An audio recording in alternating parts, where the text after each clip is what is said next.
Tonight, Family Fight Center. Watch as adults go wild at a business meant to give children a place to play.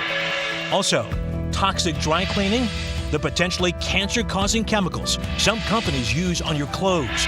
Moving home, the clever campaign a local organization is now using to sway people to come back to Cleveland. Rage Room. Don't try this at home. Relieve some stress inside the first of its kind in Northeast Ohio.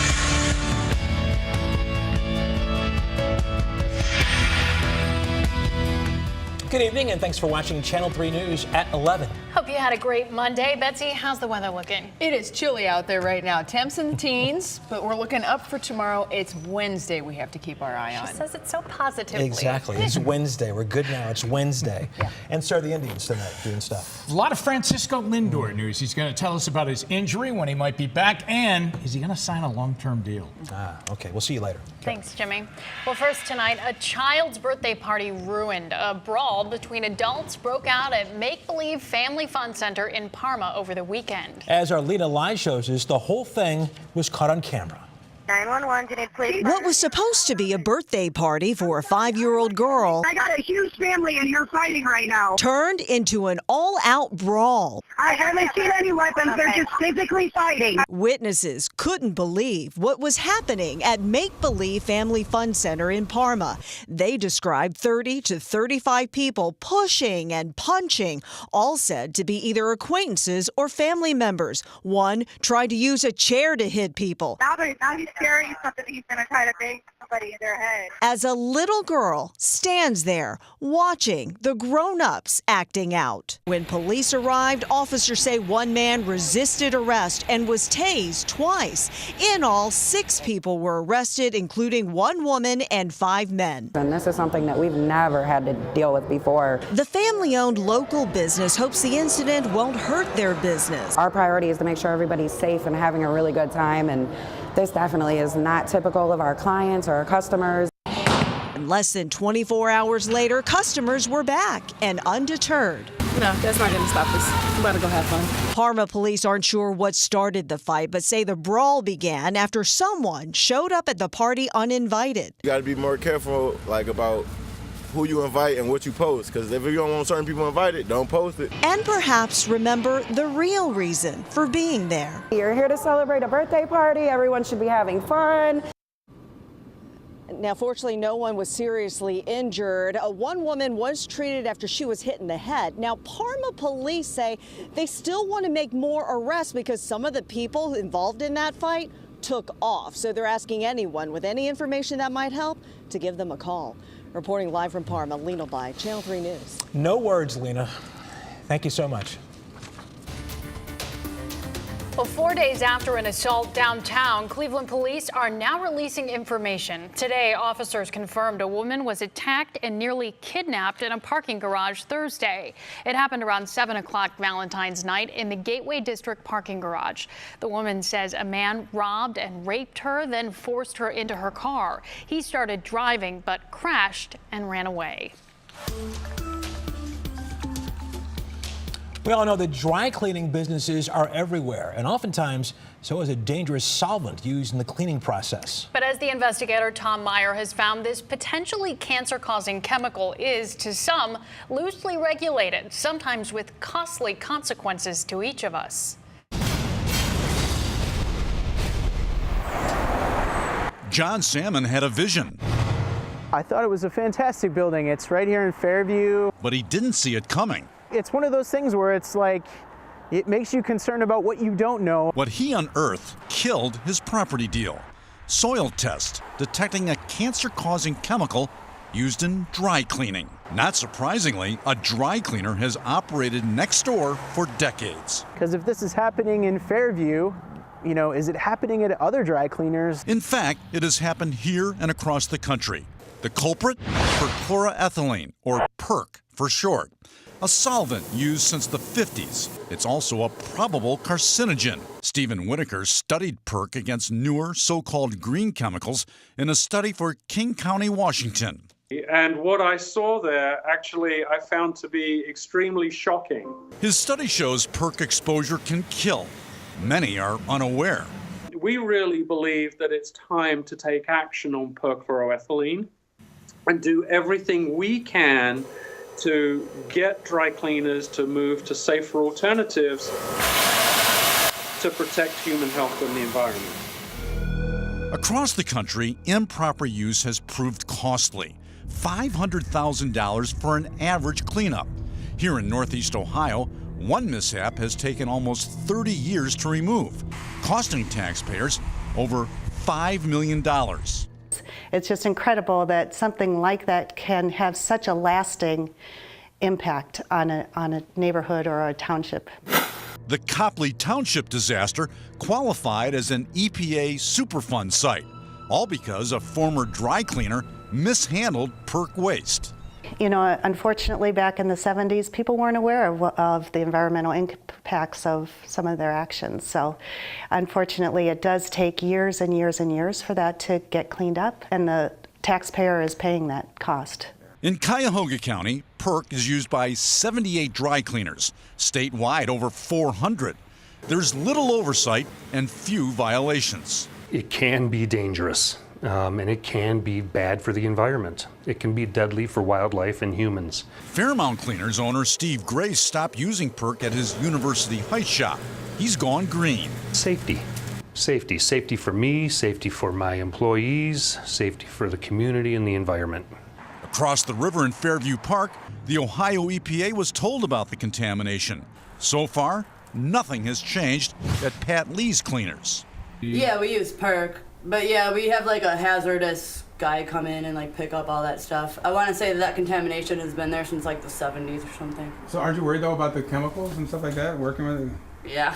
We tried for weeks to arrange interviews with the Ohio EPA and Cleveland officials. Neither would go on camera. The EPA emailed saying the industry has plenty of oversight. PERC has been banned in California. Other states are considering it. In Ohio, there's no effort to change. I'm the investigator, Tom Meyer. Well, you probably know someone who left Cleveland to live in the Windy City, and now maybe they're having second thoughts, right? As Andrew Horansky explains, there's a new campaign tapping into that. Not since the 2016 World Series has Cleveland gone after Chicago this hard. Only now they may end up winning with people. Time to say, hey, should I move home? This is our attempt to get them to start thinking about it seriously and sooner. Emily Lauer is with Destination Cleveland, which has launched a new campaign targeting Clevelanders in the Windy City, treating their leave like a breakup, adding signs on transit lines and other public places, calling for them to get back together. If you're a former Clevelander, you're going to know that it's targeting you. Planting a thought like Kenny Chesney did when he called a fling back to Cleveland, Tennessee. Andrew Kowalik of Shaker Heights hopes it'll work.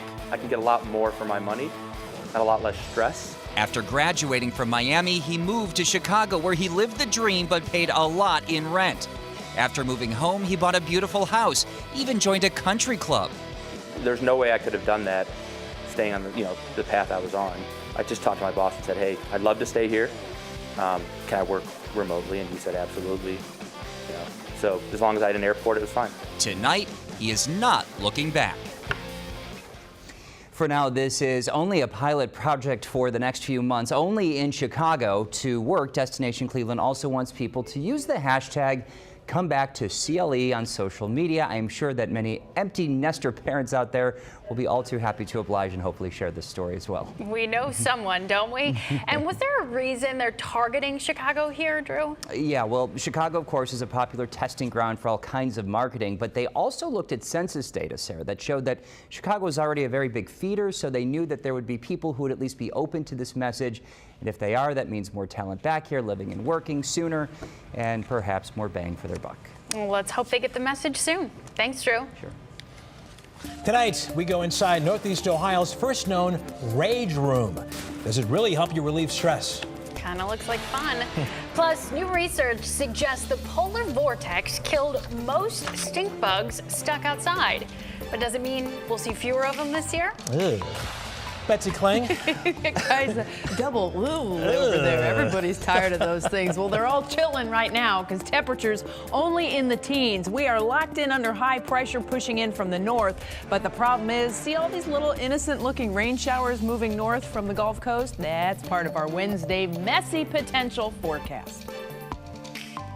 Channel 3 News at 11 is made possible by the Calvetta Brothers Floor Show. It's time to fall in love again with your home.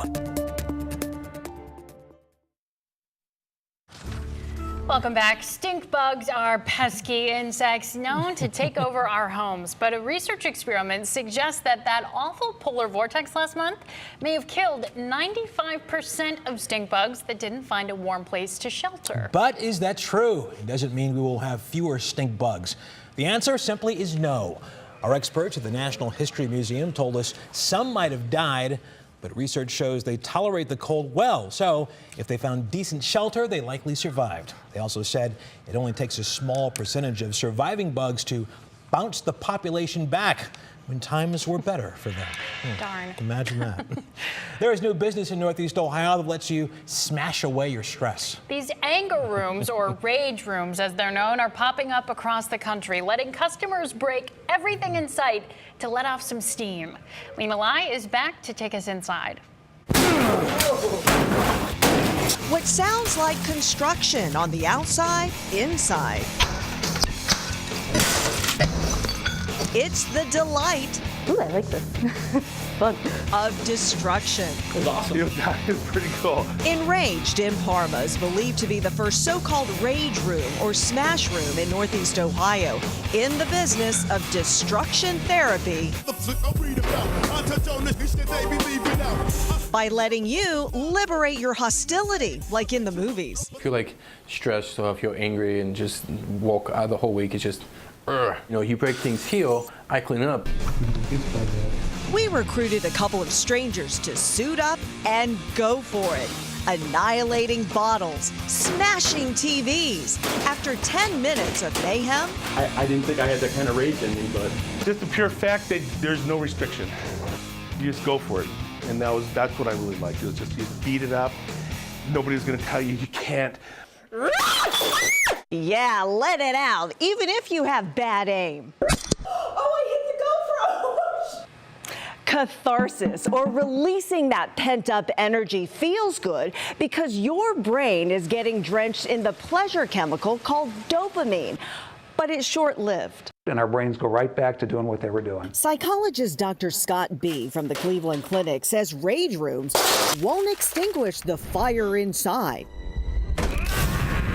In fact, venting aggression could actually lead to more aggressive behavior. With real anger, we need to develop some other skills, ways of quieting our bodies, quieting our minds, being better communicators. So maybe no real anger management here. Temper's the one thing you can't get rid of by losing it. Just a blast. In Parma, Lena Lai, Channel 3 News. Well, speaking of stress relief, today is National Drink Wine Day. Of course, a made-up holiday, but it is aimed at spreading the benefits of wine. The Mayo Clinic says red wine can be good for your heart in moderation. The antioxidants can help prevent coronary artery disease, the condition that leads to heart attacks. The holiday even got celebrities talking on social media, like Felicity Huffman from Desperate Housewives, who defined wine as a hug in a glass. And of course, today's Kathy Lee Gifford tweeted, "Every day is National Drink Wine Day with Hoda Kotb and me." Well, if they can celebrate, we can too, or at least we're not. We're just Actually, having props. Our right? EP Josh said, well, we're going to do this, but you're not allowed to drink it. Thanks. So cheers to that. So let's look at Wine Day. Exactly, Yes. cheers. And Russ gets the extra big glass because he's been working all day. Right. You were here this morning? See, if I drank this right now, I'd be snoring fall through asleep. Betsy's newscast. You may snore through it anyway. Oh, never, ever. We're always riveted to that. Well, certainly. but stay tuned because there's actually plenty to talk about. Tomorrow, a little bit of a snoozer. I'll put it there. But as far as Wednesday goes, things get a little action-packed. There's a look at our time lapse for this evening, courtesy of our CSU Skycam. You know, at sunset, those little snow showers started to come in off the lake. So we had a sun-snow mix, which visitors to Cleveland really kind of get a chuckle out of, but we call that well, Monday here in Northeast Ohio. And as we kind of move on through the night, you can see those snow showers kind of came and went. By tomorrow morning, I think we will be snow-free, but it will be cold. Temperatures are going to be in the teens, variably cloudy skies, so partly to mostly cloudy. Clouds will be on the increase, though, as we head through the latter part of the day. Sarah. I just totally. Sarah wiped her You glass can't take her out. anywhere, I tell you. So now nobody gets to have wine today. This is why we can't have nice things. Shoot. It's all I know. good. It's on my chair, right? Yeah. As long Don't as you sit didn't get it down, on Betsy. yourself, that's all that matters. All right, here's a look at what's going on with the snow this evening. We did see widespread scattered snow showers earlier, but just some flurries continuing at this point. Otherwise, it is snow-free. And again, tonight, it's just kind of hit or miss with what's left of these flurries. The wind flow is really beginning to shift around. That's going to kind of put the kaputs on everything. So not too worried about that. The other nice part about the wind flow shifting is high pressure moving in, and that will kind of keep things very chill for us tonight. It is now 9 in Ashtabula. When winds go calm, it allows the cold, heavy, dense air to sink to the surface. So our coldest temperatures are actually achieved under clear skies with calm winds and a fresh snowpack. Guess what we have going on? Partly cloudy skies and calm winds and a fresh snowpack, so it's good cooling weather at this point. The cold air is firmly entrenched across areas north of the Ohio Valley. Meanwhile, farther south, there is a lot of moisture building up, and that will begin to head northbound. As it comes in, the two will begin to meet up, and that puts us in line for a little mixing. So tomorrow, as I mentioned, easy peasy. All of this rain is going to be on the move. It's coming our way, and by Wednesday morning at 6 a.m., you can see the snow is just to the south of Greater Cleveland. Keep in mind, this may move up in time a little bit. It could also slow down a little bit. But as of right now, we're looking at mid to late morning for the snow to spread across northern Ohio. So we could have a few tricks for the morning commute. This is nothing unusual for Northeast Ohio winters, though. The other part of it is that when we make the transition from snow to rain, there's probably going to be a little icy mix taking place that could put a quick glazing before we go just to rain, as the temperatures really start to ramp up into the upper 40s by the end of the day. So Universal Windows Direct forecast looks like this: 30 for the day tomorrow, then we'll pop into the 40s late day on Wednesday. And then once we kind of get into Thursday, Friday, that whole mess is by us. And then we have temperatures that are going to be in the 50s as we head into the weekend. Now, that may sound great, but we do have rain that's coming in. And then by the end of, well, I guess the end of the weekend into early next week, you can see temperatures kind of settling down. I'm only sitting on half of the chair. No, we got you a new one. Did you? Okay. All taken care of. I just had a little bit too much fun over here. Wow, it smells like a $2 truck factory over here. It's all good. Those who know me well will air. say that's usually what I do with wine, is manage to knock it over in some capacity. But you still didn't drink it, so no, there's that. Just dumped it on the desk. So, okay, so it's national look at the wine and maybe dump the wine. Oh gosh. It happens. You poured one out for your homies. There you go. That's how That's what it was. Let's go with that. It is. We'll be right back. The Sports Report is brought to you by the people pleasing people at Sarah Auto Park in Akron. Hi, everybody. Let's head out west. Let's check in on our all-star shortstop, Francisco Lindor, out in Goodyear, Arizona. A lot to talk about with young Francisco Lindor. Will he sign a long-term deal with the Indians? He only took a one-year deal with the Indians to avoid arbitration. He's making over $10.5 million, but today said still not interested in talking about a long-term deal, and that starts to get scary. He did talk about his injury, that calf injury. The rehab time appears to be 7 to 9 weeks. This is new for him. He's never had this kind of an injury. It's different for sure, but it's part of the game. It's an adjustment I gotta make and deal with it. Find a way to make it not happen again. I think the happiest guy in training camp is this guy. Welcome back, Carlos Santana. Back with the Indians after a year with the Phillies. Remember, he was with the Indians for 7 years, then went to Philadelphia, but through a real crazy trade by way of Seattle and Philadelphia and the Indians, he's back with the Indians.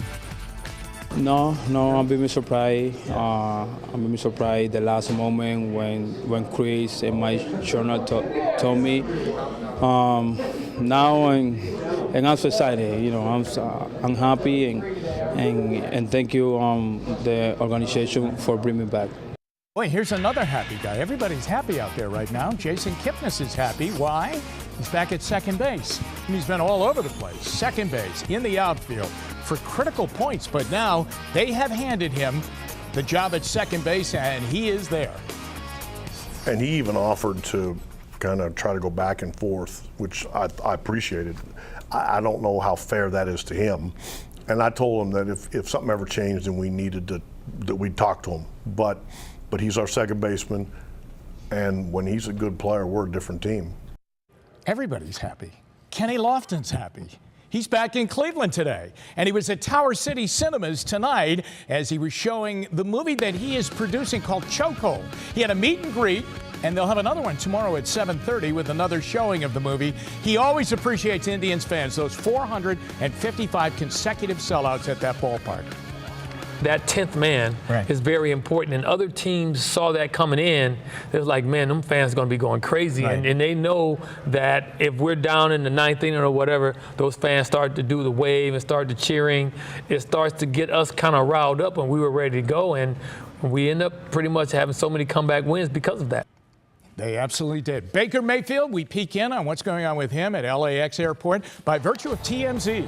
They got him as he came out of the airport and was ready to travel today. Asked him if he's talked to new running back Kareem Hunt yet, and he said, nope, not yet. High school basketball tonight at the legendary home of the Vikings at BA St. Joe's. The Purple Palace taking on Menor. Last game of the regular season, second quarter, that's Menor's Caleb Pitts. Drives from the wing, gets the layup, he had 17. Third quarter, the Vikings come back on an alley-oop. LaTrace Jackson right here pulls the Vikings to within 10, but Villa Angel St. Joseph's loses to the Menor Cardinals, 81-74. A lot of greats have played in that gymnasium. The great Clark Kellogg, maybe the greatest. Ah, that's right. That's right. All right. Thank you, Jimmy. Okay. We'll be right back.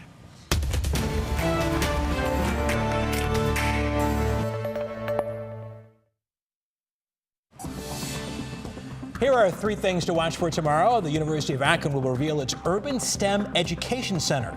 This will support many urban schools expanding their STEM programs. A country music festival is coming to Avon this summer, and organizers will announce the big names taking part in the July festival tomorrow at 11 a.m. at Springer Stadium. And save the best for last. Roxy will be here tomorrow. Our Wags for Warriors pup and her trainer will be in the studio for Channel 3 News today at 6 a.m. and Channel 3 News at 6 p.m. So be sure to tune in. How about that? It's going to be an exciting day around here. And I think wine has been now banned from the news set. No more wine. Just saying. Yep. We'll see you tomorrow. I'll take the blame for that. Thank you for watching Channel 3 News at 11 p.m., the most watched 11 p.m. newscast in Northeast Ohio.